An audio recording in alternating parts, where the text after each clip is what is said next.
Récemment, mon équipe de podcast était en Australie et mon producteur et ami proche ici, Rob Moore, nous a tous demandé de nous débarrasser des médias sociaux sur nos téléphones.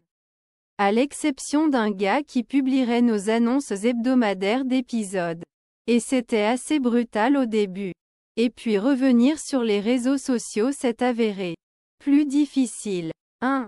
Et vous avez vraiment ressenti les frictions qui revenaient dans l'autre sens. Et puis on ressent l'absence de friction. Et c'est là que ça devient effrayant. C'est tellement intéressant de voir la façon dont le cerveau peut s'adapter. La friction laissant quelque chose derrière elle. La friction lui revenant. Et je pense que pour les gens qui écoutent ceci, je soulève cela parce que je pense que, bien sûr, beaucoup de ceux qui écoutent ont, vous savez, un travail sur lequel ils doivent vraiment se concentrer. Ils peuvent avoir des problèmes de productivité, d'épuisement professionnel, etc. Je pense que beaucoup de gens utilisent le téléphone et les réseaux sociaux parce que cela remplit leur vie. Vous savez, cela apporte un certain enrichissement et ils ne sont pas nécessairement engagés dans des projets précis. Mais je suppose qu'à travers le prisme, appelons-le simplement le prisme de Cal Newport, on pourrait affirmer que ces gens ont presque certainement une créativité inexploitée. Des ressources inexploitées en eux dont ils ne connaissent pas encore l'existence parce qu'ils utilisent essentiellement cette énergie. Autre part. Ouais, je veux dire. Je pense que pour beaucoup de gens, cela recouvre le vide. N'est-ce pas?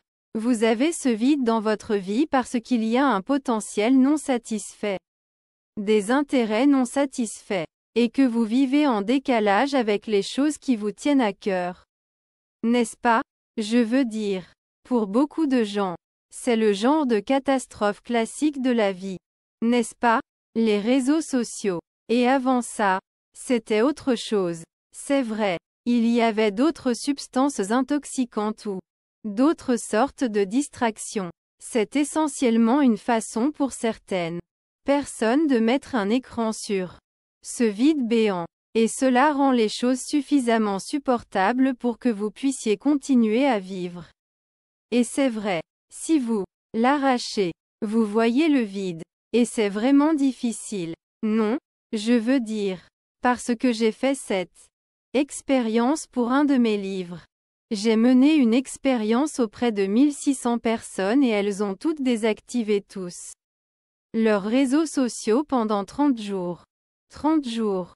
30 jours. Non, ce sont des jeunes, des vieux, tout un mix. Tout un mix. Non, donc pas seulement les étudiants universitaires. Je les ai recrutés parmi les lecteurs de mon bulletin d'information. Donc ce n'étaient pas des étudiants universitaires. Et ce n'était pas une recherche formelle. C'était, vous savez, j'ai lancé l'appel. N'est-ce pas? Ce n'est donc pas un échantillon aléatoire. N'est-ce pas? Mais j'ai passé l'appel et j'ai dit, tiens, je vais vous guider à travers tout ça. Et puis j'ai récupéré beaucoup d'informations. Alors les gens ont raconté comment ça s'était passé. Et c'était comme si la première chose que j'avais entendue était que c'était vraiment difficile au début. N'est-ce pas? Et alors? Qui sont les gens qui ont réussi pendant 30 jours par rapport à ceux qui n'y sont pas parvenus? Ceux qui n'ont pas réussi avaient tendance à essayer simplement de faire preuve de zèle. En disant simplement, je n'aime pas à quel point j'utilise les médias sociaux. Je vais juste arrêter parce que c'est mauvais et je n'aime pas les réseaux sociaux. Je ne veux pas faire une mauvaise chose. Je vais juste aimer, tu sais, m'accrocher à la table avec les jointures blanches. Il ne tiendrait pas 30 jours. Les personnes qui ont réussi ont suivi mon conseil de rechercher des alternatives de manière incroyablement et agressive. Au cours de ces 30 jours. C'est donc comme si vous alliez apprendre de nouveau. Passe-temps. Rejoignez les activités tout de suite. Soyez vraiment structuré dans votre journée. Remettez-vous à l'exercice. Réapprenez à tricoter. Beaucoup de gens ont dit: Oh, j'avais oublié à quel point les bibliothèques étaient amusantes. Vous pouvez entrer dans ce bâtiment et tous les livres sont gratuits. Vous pouvez simplement prendre n'importe quoi. Et ce n'est pas grave si vous n'aimez pas le livre. Parce que tu n'as pas eu à payer pour ça. Je sors encore avec des amis. D'accord. Chaque semaine. Je vais avoir. Tu sais, nous allons prendre un verre avec cette personne et tous les jeudis matins. Je vais courir avec cette personne. Les personnes qui ont essayé de manière agressive de mettre en place une alternative plus positive grâce à l'expérimentation d'auto-réflexion ont duré 30 jours et au-delà. N'est-ce pas? Et puis j'ai réalisé que, oh, je vois ce qui se passe ici. C'est que, vous avez ces besoins non satisfaits. Ces outils peuvent vous donner une sorte de simulacre pour y répondre. Je suis un être social. J'ai besoin d'être connecté aux gens. Eh bien, j'envoie des SMS et j'aime faire des commentaires sur les réseaux sociaux. Cela touche un peu à cela. Juste assez pour que vous ne vous sentiez pas désespérément seul. Mais cela ne répond pas vraiment à cela. J'ai besoin de voir mes intentions se manifester concrètement dans le monde. Les humains veulent faire ça. Eh bien, vous savez, je publie ces choses et les gens réagissent. C'est une sorte de simulacre de création réelle. C'est donc plutôt satisfaisant. Juste assez pour que ce ne soit pas simplement intolérable. N'est-ce pas? Et donc ce qui se passe, c'est que si vous supprimez cela, vous devez réellement remplir ces éléments de la bonne manière. Alors maintenant, je ne socialise plus sur les réseaux sociaux, mais je fais tout mon possible pour sacrifier du temps et de l'attention au nom des autres. Je ressens bien le vide social. Maintenant je n'ai plus vraiment l'impression de devoir y retourner. En fait, je manifeste mes intentions. J'apprends des compétences et je construis des choses.